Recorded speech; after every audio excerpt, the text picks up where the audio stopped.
good because it started out with this question: is there a God? Is there a God? That's my series I'm starting now. Is exciting to me. I call it Faith in God Makes Sense. And just to make sure you understand, I do, yes, there is a God. I agree with that too. In case you're wondering, which way does he come down on this? I believe there is a God, but I want to talk about how faith makes sense, because really that is the question. It starts out, the Bible starts out with, in the beginning, God. And then it talks about he created, and then it talks about all the other stuff he did. But in the beginning, God. So that is the question that underlines every other question. They go off from there. Do you believe in God or not? Is there a God? If there is, this. If there's not a God, this. Now here's some reason. Why is this so important? Well, purpose. What is the purpose of our life? To make a few bucks and be comfortable?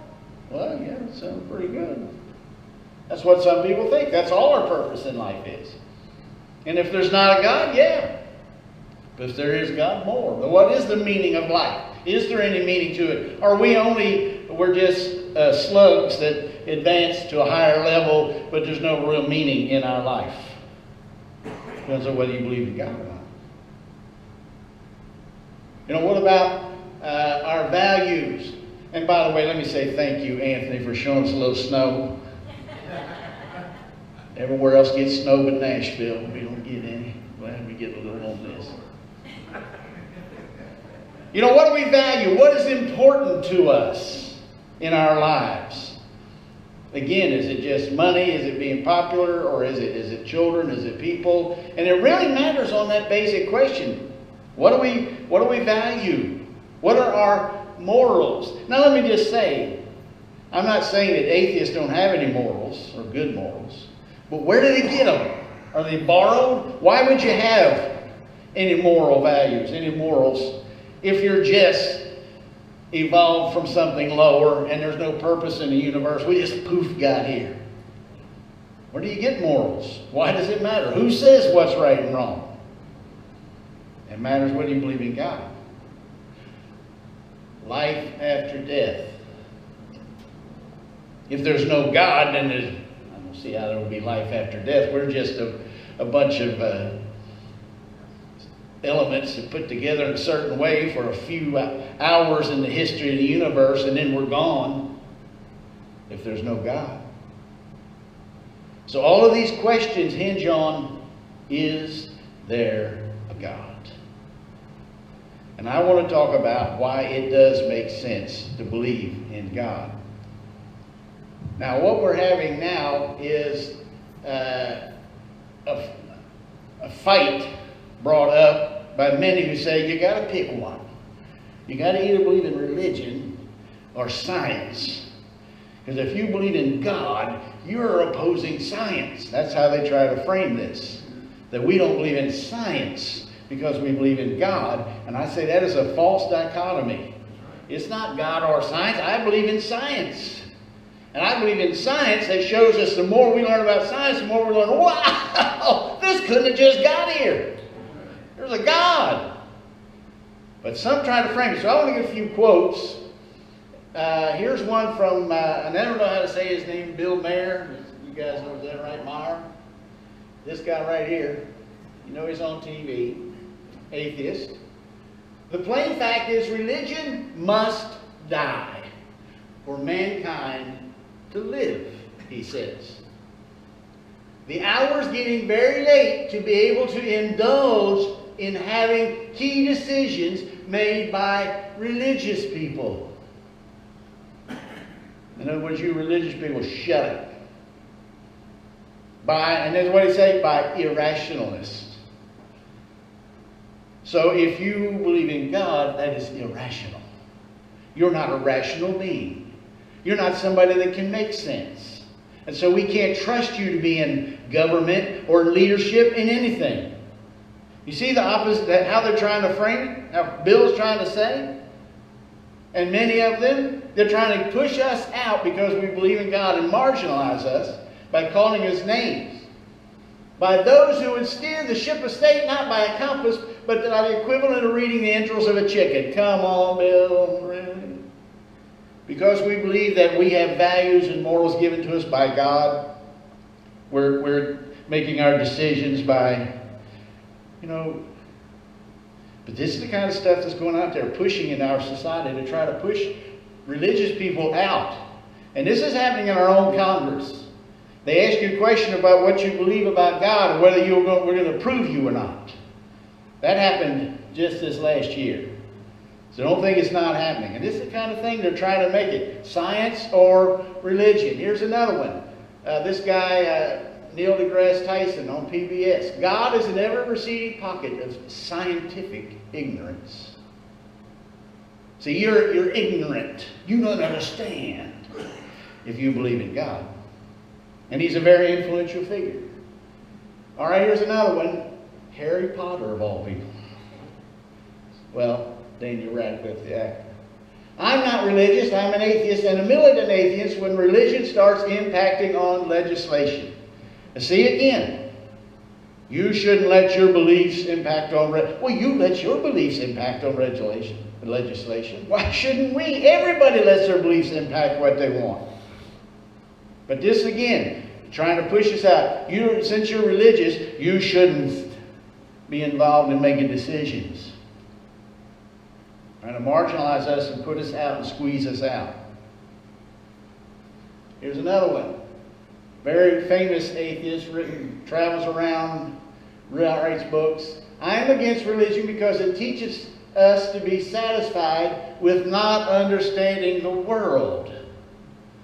See what he's done? He said that if you're religious, if you believe in God, then you don't care if you understand the world or not. What a complete lie. Because some of the people who've helped us understand the world the most have been believers. But when you phrase it, that younger people come and say, oh, yeah, I want to understand the world, so I can't be religious.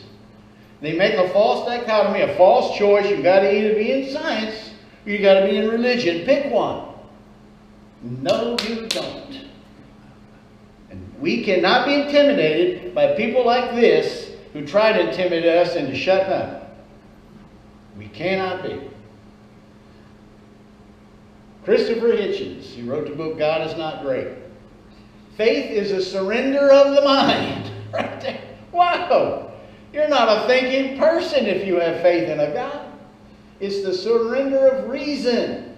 The surrender, the only thing that makes us different from other mammals. It's our need to believe and surrender, our skepticism and our reason. Our yearning to discard that and put all our trust and faith in someone or something, that is sinister to me. Of all the supposed virtues, faith must be the most overrated. And again, that's what I'm trying to say today and in this series. Faith is not surrendering your mind. It's not surrendering reason. Faith is using reason to help us figure out what's right. And so he set us up again wrong. It's a straw man. All of these people, you know what a straw man is? They put up a caricature and said, this is a Christian, and then they destroy it. What do they say? A Christian doesn't believe in science. A Christian doesn't use his brain. A Christian tries to push his values on us. And they set up the straw man and destroy him. And in unthinking, or young people especially, oh, I don't want to be like that. We can't swallow that. We've got to fight against that. I think his name's Lawrence Krauss. I can't see it. Every atom in your body came from a star that exploded, and probably came from a different. Your left hand probably came different from your right hand. It really is the most poetic thing I know about the universe. And that does sound sort of romantic, doesn't it? Atoms from the stars. You are all stardust. You couldn't be here if stars hadn't exploded, because the elements, the carbon, nitrogen, oxygen, things that matter, weren't created at the beginning of time. They were created in stars. So forget Jesus. Stars died so you could live. Boy, he's coming right out with it, isn't he? Forget Jesus. Now, I don't know how all the elements may have came, but that has nothing to do with whether I believe in God or not. That's the last one on this. And Stephen Hawking was a great scientist in a lot of ways, a lot of good qualities, because even with his debilitating disease, he didn't give up and went forward and did a lot of good things. And yet, the more he got it, he said this. He said, I believe the simplest explanation is there is no God. I'll say this about Stephen, he doesn't put Christians down like a lot of these other guys do. No one created the universe, and no one directs our fate. This leads me to a profound realization that there is probably no heaven and no afterlife either. We have this one life to appreciate the grand design of the universe, and for that I'm extremely grateful. Now, I'm glad he's grateful. In his situation, to be grateful, that's a big deal. But anybody notice the word that really didn't fit in that quote? Anybody? Design. What's the definition of design? An outline, a sketch, a plan of a structure or art or edifice or machine to be executed or constructed. Why did he use design when he believes the universe just got here on its own? He believes in design, but no designer. How do you do that? It's just like when Darwin said natural selection. Who's selecting anything? Selection implies a consciousness, a mind, picking things, and so natural selection doesn't fit in it anyhow. Design, and that's what we see. We do see design in the whole universe. I love some of those pictures in that song, I Believe in God. That makes me feel more there is a God, not less. So we see the design, but we don't want to pick and believe in a designer. All right, now what do all these coming up have in common? All these people, you see if you can pick what all these people have in common. Nicholas Copernicus. That guy Nicholas Copernicus, you studied him in school, and you know he's the guy who said, no, the sun doesn't revolve around the earth revolves around the sun. And good astronomer, all right. Robert Boyle, very famous chemist, one of the first chemists, maybe the father of chemistry, Boyle's Law, you maybe remember that in science. Isaac Newton, one of the most influential scientists in the history of the world. When A&E Network, back when there was, I don't know if there's an A&E Network anymore, but in the year 2000, they asked a bunch of historians who were the 100 most influential people of the millennium, from the year 1000 to year 2000. Number 2 on the top 100 list was Isaac Newton, as a great scientist. Number 1 was Gutenberg, who invented the printing press, who was also a Christian.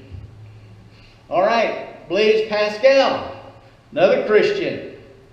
Another scientist. Johannes Kepler. Kepler's laws about planetary motion.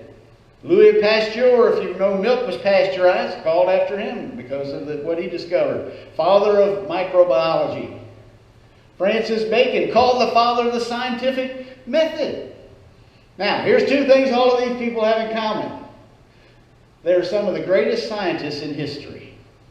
Father of microbiology, father of chemistry, father of the scientific method. What else do we know about them? They all believed in God. I thought you couldn't use your mind if you believed in God. You see what they say?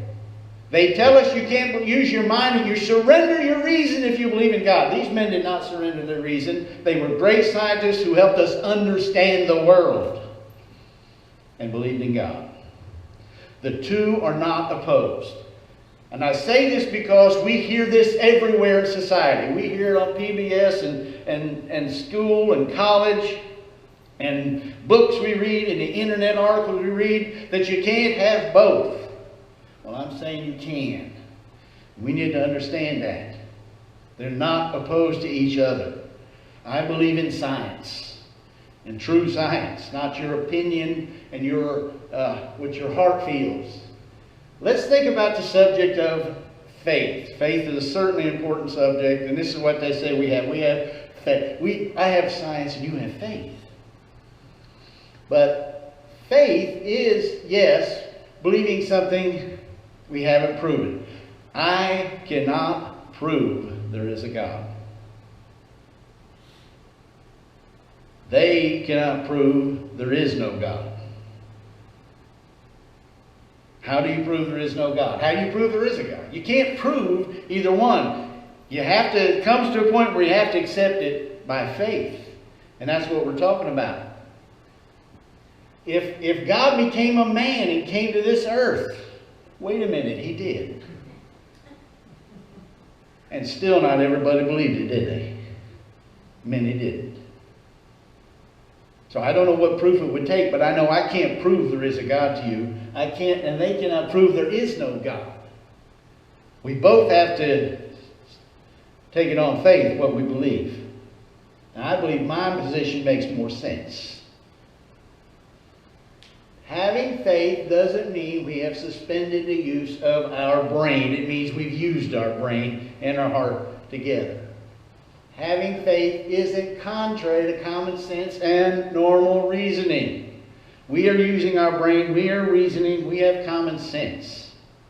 And so have Christians throughout the age. All right, here's you board a plane. How many of you have ever flown on an airplane?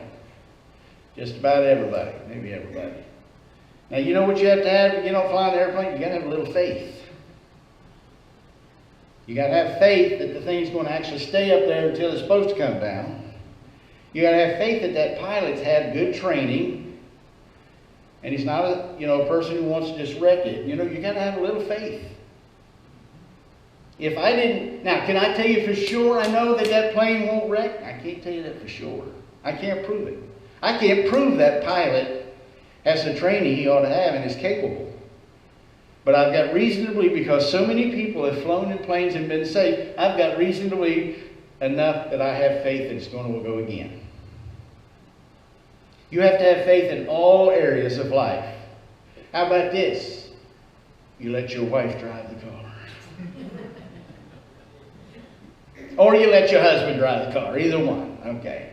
Let's give it equal opportunity there. And you're sitting over there while they are driving. You got to have faith. They're not going to say, let's see what it's like to go over this mountain.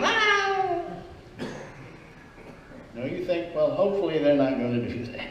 They're not going to wreck us into the opposite lane of the interstate. You have some faith, or you probably wouldn't get in there and let them drive. So you have to have faith. Can I prove they won't? No, but I have faith in that. Or go out to eat. Now, I just got this random picture off the internet. I don't know any of these. Oh, wait a minute. There are some people. The front two were models. We had to pay them to even use their pictures. But, okay. Now, I got this from Wanda's Facebook page. Thank you, Wanda. It's some of us going out to eat. You have to have a little faith when you go out to eat. That they're not putting poison in your food. That, they're not going to kill you, whatever restaurant you go to. Now, can I prove that there's not any poison until I eat it? No. I got to have some faith. But it's reasonable faith. Because many other people went to the restaurant and they don't get sick and they don't die. It's faith that makes sense. You and I and everybody in the world operates on faith every day. On things we can't prove scientifically that this is going to happen, but we have faith because we've used our brain and the evidence has said that this makes sense. And that's what I do in God. I cannot prove God, but he makes sense. Blaise Pascal said, in faith, there's enough light for those who want to believe and enough shadows to blind those who don't. Let's just be honest here. We get it why some people don't believe, because it's hard sometimes. Sometimes it doesn't seem like God's doing what we figured he should be doing. Sometimes I can't understand this part of the Bible. Sometimes I can't understand why good people have to suffer. Sometimes that there's things that believers do that they shouldn't have done. And I get it. I get it why some people have doubts. And I get it why we can have doubts. But having said that, overall it still makes sense to believe. There's enough light to believe.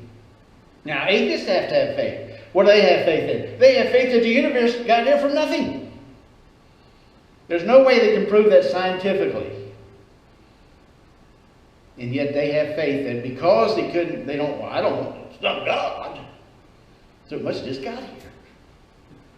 Where'd it come from? It just got here. We don't know how. They just have faith that it just got here. That's really the only two choices. They ruled out, they say, scientifically, that it always was here, which that really doesn't make sense. So it either just got here or a great mind conscience. And you say, where did God come from? Again, I don't know, but that there always was a God who just existed is better to me than the universe got here by itself. The whole thing is hard to deal with in these little things we call brains. But atheists have to have faith that life came from non-life. That you had a bunch of elements and it jumped over to living beings. Now we can't see that now and it can't happen. That's spontaneous generation. We don't believe that. But it had to happen then. Why? Because there's not a God. So they have to have faith that life came from non-life, even though we never ever see it happen. That is nothing beyond the natural world. Now, how do you know that there's nothing beyond the atoms that make us up? I mean, even that's very strange when you realize how much of that is space. Like 99% of that is just an electron around a neutron and there's nothing there. Even that's hard to figure out. But how do we know there's nothing but those atoms? Can you prove that? If I can't see it, it ain't there. How do you know that? How do you know there is not an unseen world? They have to take that by faith. And they have to take it by faith that the world will be improved without religion, because this is what the new atheists want to do. They want to get rid of religion. The world would be a better place. Even in what we know in the 20th century, the biggest causes of death were by communist, atheist governments, like Russia, when Stalin killed millions of his own citizens, communist China, when Mao killed millions and millions of his own citizens, the Khmer Rouge in Cambodia, and on and on. It's the atheistic, communist countries that killed their own people, and they think, well, we'd be better off without religion. They accept that by faith. All right, let's go on. We have reason to believe that our faith in God makes sense. It's not just, well, I just hope there's a God. We have reason to believe that, and that's what I'm going to be talking about next week and the week after, all right? Here's my goals in this series, okay, done in today, to help build the faith of the Christian. Now, I believe everybody here, and probably everybody here, already believes in God.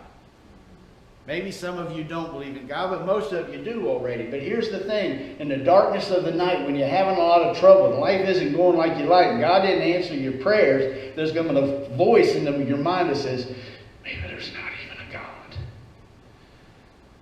Maybe that's why your prayer didn't get answered. There's nobody listening. And I know that voice can come to anybody.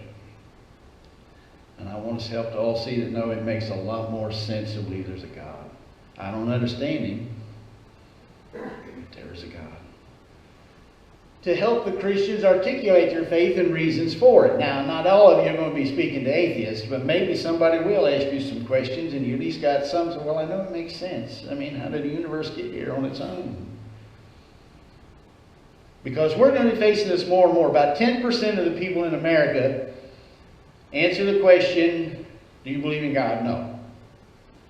About 10% of people in America, which is way up from what it was, 1, 2, 3%. Europe is getting even a little higher.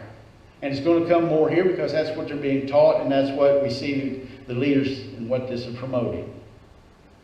And we have to be able to talk with these people. You know, it makes sense to believe in God. You're not suspending your brain. And lastly, to help the doubting to come to faith. That if we do, maybe there's some doubting, I don't even know if there is a God. I want them to come to faith in God. To see that it makes sense. All right. I want to look at what the Bible says about reasoning with people and having a reasonable faith. I had a dozen passages. I cut it down to 5. You're welcome. All right. But sometimes we get this idea of this blind faith. Or as Mark Twain said, faith is believing in something you know isn't true. That's not right. Faith is not believing in something you know isn't true. And it's not blind faith. Well, it doesn't make, I don't believe it, but I've got to believe it. All right, here's 5 passages. Number 1, in Luke, many people have set out to write accounts about the events that have been fulfilled among us. They use the eyewitness reports circulating among us from the early disciples. Now, this is important. Remember the 4 Gospels about the life of Jesus, life, death, and resurrection, all of them. Matthew, Mark, Luke, John. Matthew, John, both of the 12 disciples, eyewitnesses who lived and walked around with Jesus for years, were there at the crucifixion and the resurrection. Then Mark, who was an associate of Peter and Paul, and got his viewpoint. Luke, who was an associate of Paul, traveled with him. And not only did he get the story but he went and investigated the reports from the early disciples. This is important because some people act like the Bible is a book that generations later, people just listened to gossip and said, maybe this is what happened. This is historical, that you can't hardly get in ancient history, of the people who were there as eyewitnesses giving their story. And that's important. When Luke wrote this, said, I want to tell you that, all right, let's continue, having carefully investigated everything from the beginning. And Luke starts with Christmas. I have also decided to write a careful account for you, most honorable Theophilus, so you can be certain of the truth of everything you were taught. Do you get that? Theophilus, I want you to see in faith in Jesus makes sense. Here's the eyewitnesses. Here's the truth. Here's the facts. And I want you to be certain you've heard this stuff. It's real. It's not a blind faith. There are things that we believe in that have been reported. The resurrection of Jesus, His miracles from the eyewitnesses of that day. Now you can discount these hundreds of people, but don't just say it's just gossip from centuries later. All right. John's 2 disciples found Jesus and said to him, John the Baptist sent us to ask, are you the Messiah we've been expecting? Or should we keep looking for someone else?